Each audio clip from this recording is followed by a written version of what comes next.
Au TEP à tous, bien-aimés frères et sœurs, la France répond à Idriss Déby Itno.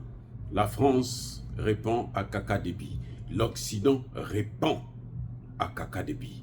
Et ils utilisent toujours la même méthode. Ça a toujours été la méthode occidentale. La destruction de l'armement africain.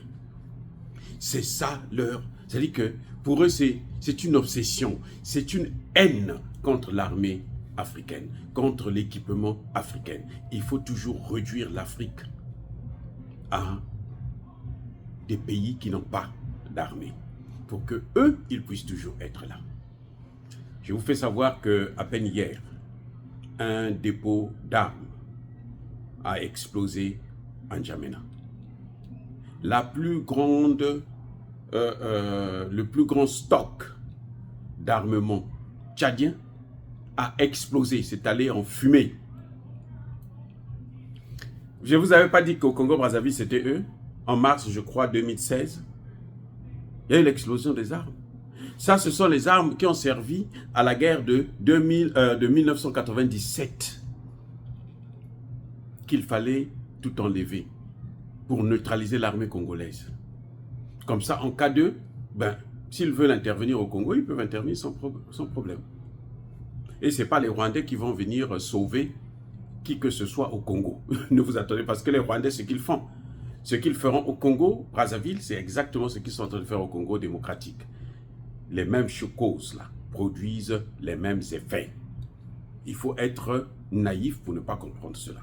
Bref, donc le dépôt d'armement au Tchad explose. Mais qu'est-ce qui se passe? Qu'est-ce qui se passe? C'est jamais arrivé au Tchad. Ce sont eux.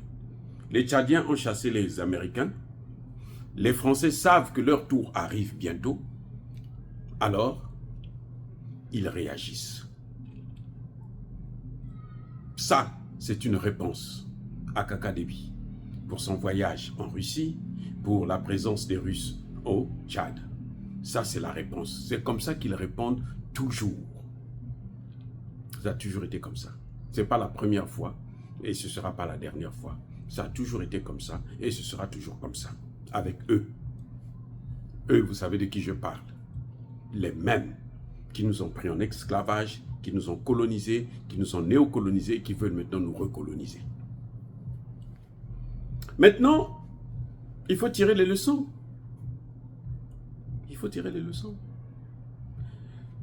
Kaka Déby, à un moment donné, a pensé qu'il pouvait s'asseoir sur deux chaises en même temps. Qu'il pouvait suivre deux lièvres à la fois. Avec eux, ce n'est pas possible. Eux, c'est le monde unipolaire, où tu es avec eux, ou tu n'es pas avec eux. Donc, quand tu regardes ailleurs, là, il faut savoir que tu n'es plus avec eux, ils ne te considéreront plus comme si tu étais avec eux. C'est George Bush qui avait dit ça. Soit vous êtes avec nous, soit vous n'êtes pas avec nous. Si vous êtes avec les autres, c'est que vous n'êtes pas avec nous. Alors, nous, on vous traitera comme on traite les autres. Monsieur Kaka Déby, écoutez bien le message. Écoutez bien le message. Vous êtes maintenant en guerre, officiellement, contre l'Occident. Ce qui se passe au Mali, au Burkina, au Niger, ce qui s'est passé au Centrafrique, qui se passe au Centrafrique, c'est exactement ce qui se passera au Tchad. Mais vous connaissez la solution. Vous avez la solution dans vos mains. C'est de renforcer les relations, la coopération militaire avec la Russie. Il faut aller où vous êtes avec le monde multipolaire, ou vous êtes avec le monde unipolaire. Vous avez vu Tshisekedi, il a circulé partout. Tshisekedi ne dormait plus à Kinshasa. Il était toujours là. Je vais à Paris, Bruxelles et tout, machin. Qu'est-ce que ça lui a apporté? 6 ans, rien. Rien. Ou plus, j'allais dire 5 ans et demi. Rien. C'est maintenant seulement qu'il a commencé à regarder ailleurs, qu'on commence à voir même les résultats sur le terrain. Et maintenant, la peur a changé de camp. C'est Kagame qui ne dort plus. Ce n'est plus Tshisekedi qui ne dort plus. C'est pas fini, mais On est en phase de régler. On attend maintenant que Tshisekedi aille signer le gros contrat, le contrat du siècle. Voilà. Bien-aimés frères et sœurs, M. Kaka Déby doit prendre ses responsabilités. Tu ne peux pas suivre 2 maîtres. C'est écrit dans la Bible. Tu vas aimer un, tu vas haïr l'autre. On était avec eux. Ils ont eu le temps d'apporter la paix au Tchad. Ils n'ont jamais fait. Depuis les indépendances, depuis l'indépendance du Tchad, il n'y a jamais eu la paix. Jusqu'à aujourd'hui. À cause des mêmes. Alors, pourquoi leur donner encore une autre chance? Il est temps de couper des liens militaires. S'ils veulent maintenant venir investir, venez investir. La coopération n'est pas que militaire. Parce que la coopération militaire avec eux, c'est ça, affaiblir nos armées. Pour qu'on arrive à occuper le Mali, qu'est-ce qui s'est passé? Mais des années avant, ils avaient détruit l'armement du Mali. Pour qu'ils viennent et qu'ils occupent la Côte d'Ivoire, qu'est-ce qu'ils ont fait? Ils ont détruit l'armée ivoirienne. Oui, pour placer Alassane Ouattara et Guillaume Soro, qui aujourd'hui est pêle-mêle, mais qui sait très bien qu'il porte le sang des Ivoiriens dans ses mains.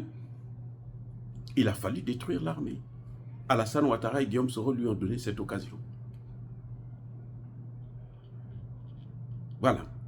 Donc, M. Kaka Déby, la balle est de votre côté. Sachez-le qu'avec eux, vous n'allez jamais avoir la paix. Vous rentrez maintenant dans la liste de ceux qui vont subir des coups d'État permanents. Ce qui se passe là, au Sahel, en Centrafrique, maintenant, le Tchad est rentré dans le jeu, c'est coup d'État permanent. Parce qu'ils ont perdu ce qu'ils attendaient. Même les 300 soldats qu'ils veulent garder là-bas, officiellement, vous devrez leur demander de partir tous. Le Tchad n'a pas besoin de ça. Ils n'ont pas, regardez, ils sont là, des milliers là, ils n'ont pas pu empêcher que les armes puissent exploser. C'est pour vous faire perdre de l'argent. Parce qu'il faut acheter encore d'autres armes. Mais j'espère que vous n'allez pas acheter ça chez eux.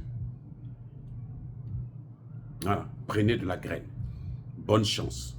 Mais nous savons que avec Dieu, quand on est du côté de la justice, on finit toujours par gagner. Soyez bénis, abondamment bénis par le Dieu des Kémites et par nos ancêtres angélisés. Mais que tous ceux qui persécutent le continent africain, le pillent et le déstabilisent, qu'ils soient noirs, blancs, chinois, arabes, juifs, indiens ou qui qu'ils soient punis, maudits, foudroyés, neutralisés, écrasés, effacés par le Dieu des Kémites et par nos ancêtres angélisés. Vive l'Afrique éternelle, je dis et j'assume.